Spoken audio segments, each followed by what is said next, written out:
Do you want to see a mix of the Divine Comedy and a kids show? Over the Garden Wall. Do you want a show that doesn't waste a single second? Over the Garden Wall. Do you want something to watch during October and Halloween? Over the Garden Wall. This miniseries was recommended to me 3 years ago, but little did I know that this show would go on to become my favorite miniseries of all time. It completely changed my life, and it's about to be the 11th anniversary of this masterpiece. So let's see what made Over the Garden Wall a timeless piece of art. Let's talk about the aspects that made Over the Garden Wall reach perfection. Over the Garden Wall is one of those experiences that you wish you knew nothing about, so that you could relive it once again for the first time. The story of this series starts with two brothers, Wirt and Greg, lost in the woods. But something feels odd. They seem lost and had never seen a place like that before. It is a world that doesn't follow our rules. As soon as they arrive, they find animals that can't speak. There are magical creatures, both evil and good. They will try to find their way out of the unknown, so they set out to find a way to go back to their homes. But in this journey, they will come across foes and friends alike, traversing the unknown while there is a beast lurking around, watching their every step. The story begins as a simple one, but the further they go, the deeper it gets. It is a thrilling story with plot twists and all kinds of changes. Over the Garden Wall is a hauntingly beautiful animated miniseries that blends the feel of the classic fairy tales, early American folklore, and poetic allegory. What starts off as a kids show quickly turns into a reimagination of Dante's Divine Comedy. The journey of the half-brothers becomes a literal adventure and a symbolic exploration of fear, innocence, and the process of finding one's way, both home and towards self-understanding through the unknown. The forest that feels like a place outside of time, populated by peculiar characters and settings that evoke old storybooks and half-forgotten myths. Each encounter, whether with eerie townsfolk, enchanted animals, or wandering travelers, seems to test the brothers in subtle ways, reflecting the fears and hopes they carry within. Beneath its whimsical surface, the series explores profound themes of identity, loss, and the blurred line between childhood imagination and adult responsibility. All of this while having a cartoonish animation that works so well. It's a type of animation that, at least for me, will never get old. The design of every character is super cool. That helps create a sense of mystery at first, like, why would Greg be wearing a freaking kettle? Or why is Wirt wearing a cape? At first, it makes you feel like they're part of the world they're traveling between, but then you realize that they've been dressed up with costumes this whole time. The places they visit are incredibly varied and differ from one episode to another, as if they were visiting one of Dante's circles in each of them. Everything fits so well together. Even though it's a cartoon, that doesn't take away the fact that it gets really creepy sometimes. Seriously, the animation here is insanely good.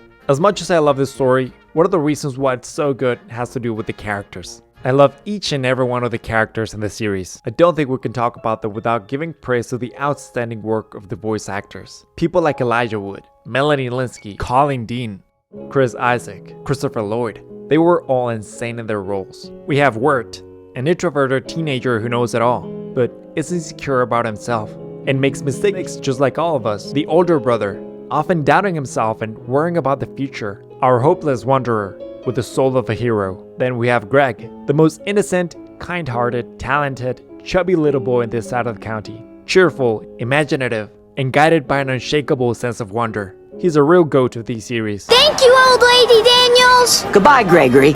And please don't call me old lady. Yes, sir, young man! And the reason why this relationship works so well is because of the balance these two characters create. Even Wirt doesn't always like Greg because he's his stepbrother and maybe he is still trying to get used to it, but Greg would sacrifice his life for him. Literally. He admires Wirt and is always trying to do good for the others. He's also incredibly funny without trying to. Candy camouflage! We have Beatrice, a bluebird, but she used to be a human and now she's trying to get rid of the spell. She's kind of rude and very direct, but the more she coexists with the brothers, the more she opens her feelings to them. She started as a character that I didn't like, but I fell in love with her at the end. The relationship between Wirt, Greg, and Beatrice formed by the finale of the series is so wholesome. Along the way, we get to know other cool characters like the Woodsman, a very mysterious guy who is always trying to chop wood to keep the lantern lit for some reason. His backstory is super intriguing, and how could we forget about the one and only Mr. Thunderburger? Then, we have a bunch of other characters that appear in the episodes. Sadly, they don't continue with the group, but each of them is funny, interesting, or creepy. And lastly, my personal star of the show, the Beast. Listen, There are very few villains in cartoons that I genuinely fear, and the Beast takes the #1 spot on the list. He's this mysterious creature with the creepiest design, always hiding in the shadows, very dark with glowing eyes. He's super clever and intelligent. He literally tricked the woodsman into keeping the fuel going for his lantern so that he can live forever. He has such a cool voice that totally fits his character. No, there is only me. There is only my way. There is only the forest, and there is only surrender. And he's actually evil. He straight up traps kids and turns them into Edelwood to keep on living. I don't even want to look at his real form. It gives me chills just to think about it. Over the Garden Wall was unlike any other show that I have ever seen. As much as I try to find a flaw, I just can't. The show was created with a purpose. A show where the creators knew that there was a beginning and a clear ending. A short miniseries with 10 episodes, each of them being only 11 minutes, yet out of those 2 hours, not a single second is wasted. There are shows that I also consider perfect like Avatar: The Last Airbender, but even in Avatar some people could argue that there are some filler episodes, like The Canyon. Though I might not agree entirely on that, I kinda wish we could skip it sometimes. However, this never happens with the adventures of the brothers in the unknown. This show manages to create a perfect balance of everything. They never try to be funny or make dumb jokes, but they manage to make you laugh a lot, especially with Greg's lines. It is a cartoon that a 7-year-old could enjoy as much as an adult because of how mature it gets. There's some really good music, but they never overuse it, even though the tracks they created were so good. It tells a clear story, but leaves some space for personal interpretation and debates. The runtime is short, but never wastes a single second. Actually, the only aspect that I wish was different is the runtime, but it is not even a flaw, it is a personal wish.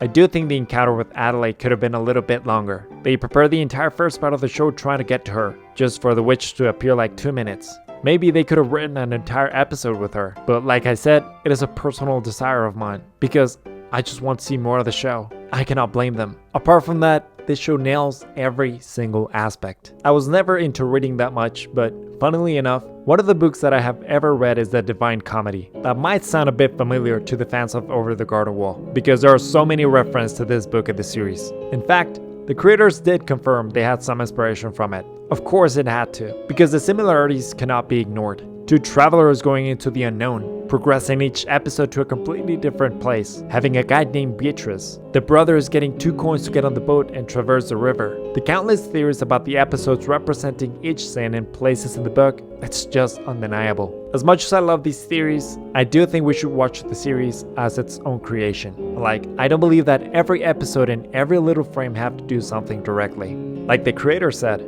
it is just an inspiration, but not based on it. And no, I don't think Wirt and Greg are dead or trapped in hell. I do believe that what they experienced and all the characters they met are real, but in some weird reality that they briefly visited. They had a journey into the unknown while they were on the edge of life, but they made it back.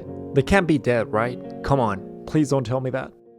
Words cannot express how much I love Over the Garden Wall. It is so good that I feel the need to rewatch it every Halloween. Because this is not just a show. For me, this miniseries transcends the screen. By the time their journey nears its end, Over the Garden Wall reveals itself as more than a simple adventure. It is a meditation on courage, forgiveness, and the resilience of the human spirit. The unknown becomes a mirror of the brothers' inner worlds, where they must learn to face their fears and trust in each other. Because Over the Garden Wall shows us that we should be brave while venturing into the unknown. It teaches us that we cannot give up. Sure, it won't be an easy journey, maybe it won't be the best. We will go through uncomfortable moments, and we will come across some obstacles, but we just need confidence to face them. A group of strangers, embrace the journey, and never lose a spark of hope. We need to find the light, even in the darkest places. As you know, I usually upload videos about gaming, but I really wanted to pay tribute to one of my favorite shows of all time. So if you enjoyed it, let me know down in the comments and I can make more videos about movies or series that I love. Don't forget to hit that like button. As always, thank you so much for watching. I am the Valley Knight, and I'll see you in the next video.